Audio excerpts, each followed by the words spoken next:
So what we're looking at here is what most people would refer to as kind of the standard FOIL problem. The math way of saying it is it's a distribution problem, but again, most people have probably heard this referred to as the FOIL process.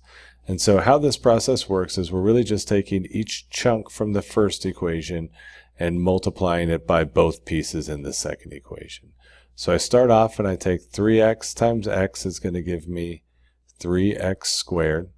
I do 3x times 1 is going to give me a positive 3x. So now we're done with that 3x and we move on to the 6. We get 6 times x is going to give us a plus 6x. And then we get 6 times 1 is going to give us a plus 6. The last move on any one of these problems is just to look to see if we have any like terms that we can combine. And sure enough, right in the middle there, we've got a 3x and a positive 6x. So the final answer is going to look like 3x squared plus 9x plus 6.